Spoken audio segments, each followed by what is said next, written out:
I helped my brother for years, until he tried to steal everything. My grandma gave my brother and me equal investment portfolios when we were kids. He sold his for a shiny new car. I let mine grow. Fast forward a decade, and now he and his girlfriend want half of what I built. They showed up at my door with fake legal threats, vandalized my property, and tried to guilt me into giving it all away. This isn't just about money. It's about boundaries, betrayal, and finally saying, enough. When our grandmother gifted my brother and me equal investment portfolios as kids, she hoped to set us up for a secure future. But while I let mine grow, my brother cashed his out for a brand new car. Now, years later, he and his girlfriend have come knocking, demanding a share of my success. When I was 4 years old, and my older brother Liam was 16, our grandmother did something generous for both of us. She wanted to give us a good start in life, so she set up investment portfolios in our names. It wasn't anything huge, but it was enough to grow over time and help us in the future. Our dad was put in charge of the accounts until we were old enough to take control ourselves. Liam got access first, of course. He was much older than me, and by the time he turned 19, he was eager to use the money. I remember that time clearly. He didn't waste a second. As soon as he could, he cashed out the whole portfolio. It was around $15,000. To him, it felt like a fortune.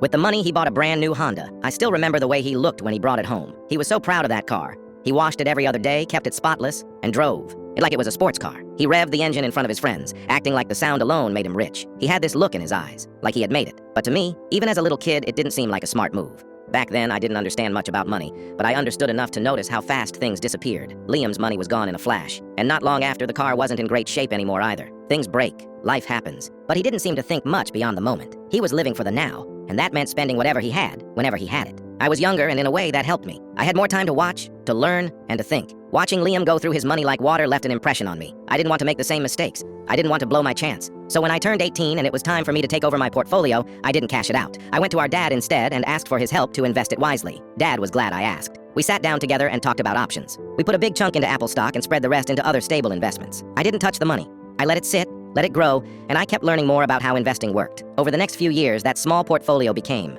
something bigger, much bigger than I expected. By the time I had full control over the account, it had grown into real wealth. I didn't feel rich, but I felt secure. Liam, on the other hand, wasn't doing so well. His car had broken down years ago. The money he had once bragged about was long gone, and with it, so were his chances to start fresh the way our grandmother had hoped. I never made fun of him for it. That's not who I am. But the difference between us became very clear as time went on. I had something to fall back on, something solid. He didn't. Liam had regrets, lots of them. He talked about how he wished he had waited, how he should have listened to Dad, how he thought the car would change everything. But regret doesn't build a future. Over the years, Liam struggled a lot. He couldn't hold down a steady job. He never saved. He didn't plan. Every time he got a little money, it vanished. He lived in the moment, the way he always had. And even though I saw the pattern, I couldn't just watch him fall apart. So I helped him. When he fell behind on rent, I paid his landlord. When his car broke down again and he couldn't afford repairs, I sent him money. When he got into trouble, something about a loan he couldn't pay back and a lender who was getting aggressive, I bailed him out. Each time he swore it was the last time. Just this once, bro, I swear, he'd say.